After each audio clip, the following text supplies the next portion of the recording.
अगर आप एक सॉफ्टवेयर डेवलपर हैं और डेली बेस पे आप लाइव वेबसाइट के अंदर अपडेट्स करते हैं और उसको लाइव करते हैं तो ये वीडियो आप लोगों के लिए है।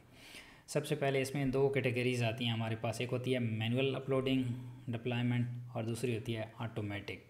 सबसे पहले हम मैनुअल की बात करते हैं, जिसको मैंने भी बहुत टाइम यूज़ किया है। इवन अपने टीममेट्स के कोड को भी मैनुअली पुश किया हुआ है सर्वर पर।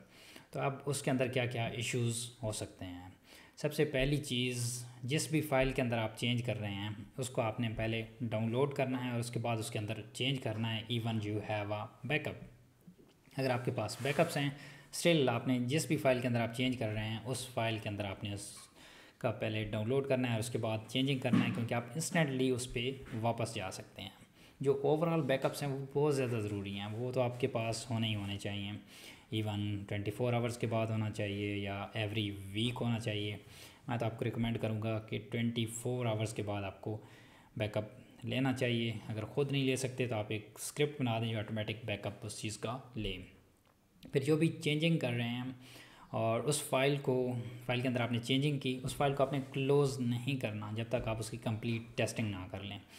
जब वो फाइल ओपन थी, आपने उसके अंदर चेंजिंग की, कोई चीज़ वर्क नहीं कर रही थी, आपने रोल बैक करना है, तो आप उसी के अंदर अनडू करते हुए फर्स्ट स्टेप पर जा सकते हैं जहाँ से आपने स्टार्ट किया था। अगर आप फाइल क्लोज़ कर देंगे तो वो बिल्कुल अनटच होगी, उसमें के अंदर आप अनडू नहीं कर सकेंगे, राइट। तो आपने जो बैकअप डाउनलोड किया होगा वहाँ से आपको रिवर्ट करना पड़ेगा।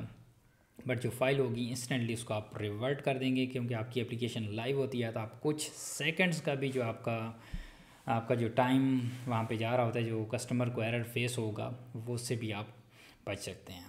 ओके, देन जब भी आप किसी भी कुलीग का कोड पुश कर रहे हैं तो हमेशा नेम स्पेसेस का ख्याल करना है। अक्सर हम नेम स्पेसेस टॉप पे भूल जाते हैं।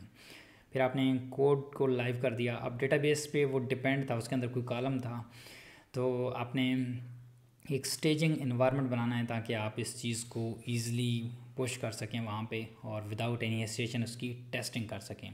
जब वो स्टेजिंग पे जाएगा तो ईज़िली आप हर एक चीज़ को वहाँ पे मेंशन करके टेस्ट कर सकते हैं। इवन आपको डेटाबेस के जो कॉलम्स वगैरह ऐड करने होंगे वो भी आप ऐड कर सकते हैं और एक रेपिटेशन हो जाएगी। एक बार आपने पुश कर लिया तो आपको वो आपकी जो इंटरेक्शन मेमोरी है उसके अंदर वहाँ पे आ जाएंगे, राइट, जो शॉर्ट मेमोरी है।